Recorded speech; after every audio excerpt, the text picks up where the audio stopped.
I never thought a simple trip to Target could turn into a nightmare. It was just like any other day when I decided to pick up a few things from the store. Little did I know that this ordinary visit would lead to an experience that still haunts me to this day. I parked my car in the Target parking lot, thinking of nothing more than the shopping list in my hand.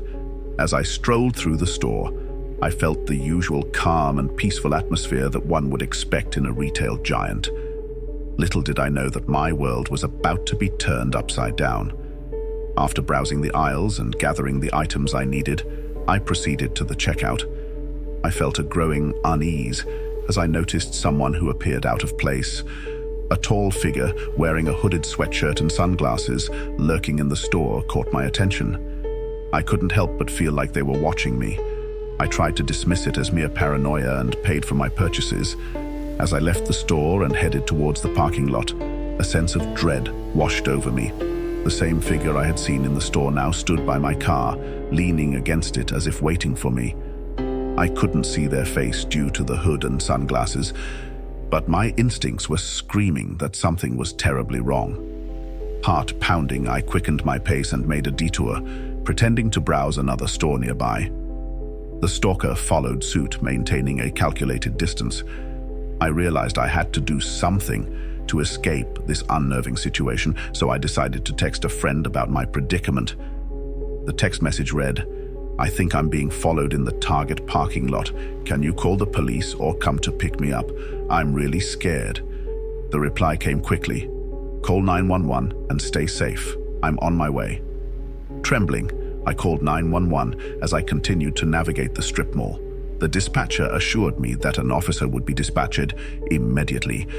I kept moving, trying to stay in well-lit areas where other people were present. The stalker was relentless, and their text messages only added to my fear. The first message read, "You can't escape." The next said, "I know where you live." The final message simply stated, "This is not over." My heart was racing as I finally saw the police car pulling into the parking lot. The stalker, realizing their time was up, made a hasty retreat. The officer took my statement and promised to patrol the area for the rest of the night. Weeks passed, and there were no further incidents. I couldn't help but wonder about the stalker's identity and motives. What had I stumbled upon that day at Target, and why did this person want to terrify me? The memory of that experience lingers in my mind, a chilling reminder that the line between safety and danger can be razor thin. I never did find out who the stalker was, but one thing was clear. I would never forget the terror I felt that day. In the end, the stalker remained a faceless enigma, leaving me with a profound fear of parking lots and a newfound appreciation for the fragility of our sense of security.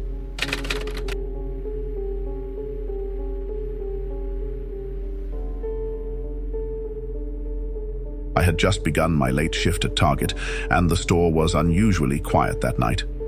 The only sounds were the faint hum of the fluorescent lights and the occasional beep of a register. Little did I know that the tranquility of that evening would soon be shattered by an encounter that would chill me to my core. As I went about my duties, I couldn't help but notice a group of 3 men in ski masks who seemed to be loitering near the store's back corner.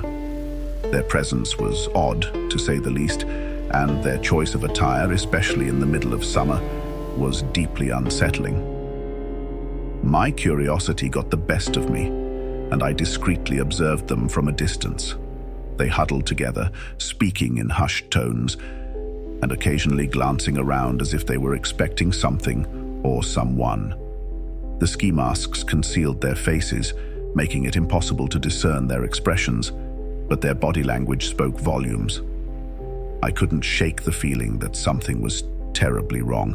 Why were they here? And what were they planning? I decided to alert my manager, who shared my concern and instructed me to call the police. I made my way to the store's office to make the call, all the while trying to keep an eye on the ski mask trio. As I dialed 911, I overheard snippets of their conversation. It sent a shiver down my spine. One of them said, "We can't mess this up. Everything's on the line." Another replied, "Just be cool, we'll get what we came for and leave." The third, the quietest of the group, simply nodded. I relayed the situation to the dispatcher and described the trio in detail, though there wasn't much I could offer given their masks. The dispatcher assured me that officers were on their way. As I hung up the phone and returned to my manager, I noticed the ski mask trio had moved closer to the store's entrance. Their actions were growing more brazen, and I feared they might attempt something before the police arrived. My manager and I watched as they approached the cash registers, but they didn't make any attempt to buy anything. Instead, they started pacing back and forth, making the occasional furtive glance toward the store's exit. Minutes felt like hours as we waited for the police to arrive. The tension in the store was palpable, and the ski mask trio's menacing presence only intensified our unease.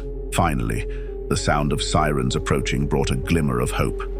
The police arrived swiftly, their lights flashing, and surrounded the trio. After a tense standoff, the three masked men were apprehended. It turned out they had been planning to rob the store, and the police had received a tip about their intentions. My manager and I breathed a sigh of relief, knowing that a potentially dangerous situation had been averted. As the ski masks were removed, the trio's identities were revealed. They were not strangers, but disgruntled former employees who had planned to take revenge on the store that had fired them. Their ski masks had concealed their faces, but they couldn't hide their intentions. The incident left me with a lingering sense of unease, but it also taught me the importance of vigilance and quick action in the face of potential danger. I was grateful that the store's security measures and the police had prevented a catastrophe. The ski mask trio served as a chilling reminder that danger can lurk in the most unexpected places, even at a seemingly ordinary retail store. And while their masks had concealed their identities, their sinister motives had been laid bare for all to see.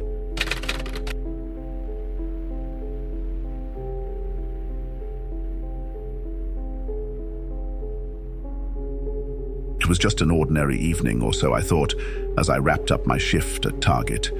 The sun had long dipped below the horizon, casting the parking lot into shadows. As I walked out of the store, I couldn't shake the feeling that something was off. The parking lot was nearly empty, with only a few scattered cars under the flickering streetlights. My steps quickened, and my heart pounded as I made my way towards my car. But as I approached, a chilling sight awaited me. A figure loomed in the dimly lit parking lot, clad in dark clothing and clutching a hammer in one hand. My blood ran cold as I realized that this person was headed in my direction. Panic gripped me as I fumbled for my keys, desperate to get inside my car and lock the doors. But it was too late. The figure closed in on me with unnerving speed. I could see the malice in their eyes, even in the dim light. Without hesitation, they raised the hammer and brought it crashing down onto my car window.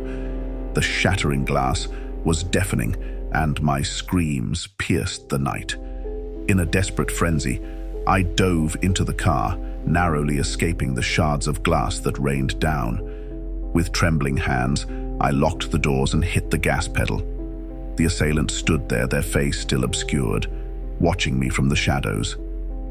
As I sped away, I couldn't shake the feeling that this was not a random attack. The intensity in the attacker's eyes and their deliberate actions left me with a deep sense of unease. I drove to the nearest police station and reported the incident, my hands still shaking. The police assured me they would investigate, but the fear still clung to me like a second skin. Who was this person, and why had they targeted me? I couldn't find any answers, only more questions. Days turned into weeks, and the incident began to fade from the forefront of my mind. Life went on, but the trauma of that night haunted my dreams. I became hyper-vigilant, always checking my surroundings and avoiding empty parking lots whenever possible. It wasn't until a month later that the police made a breakthrough. They arrested a man who matched the description of the assailant and found evidence of similar attacks in his possession. It turned out he had been targeting women in parking lots, and my escape had been a stroke of luck. The relief of knowing that he was behind bars was immense, But the memories of that night would never truly fade.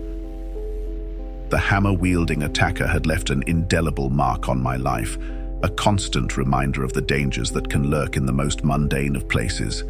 The incident had changed me, making me more cautious and aware of the potential threats in the world. It was a haunting and life-changing experience, a reminder that safety is never guaranteed, even in the most familiar of places.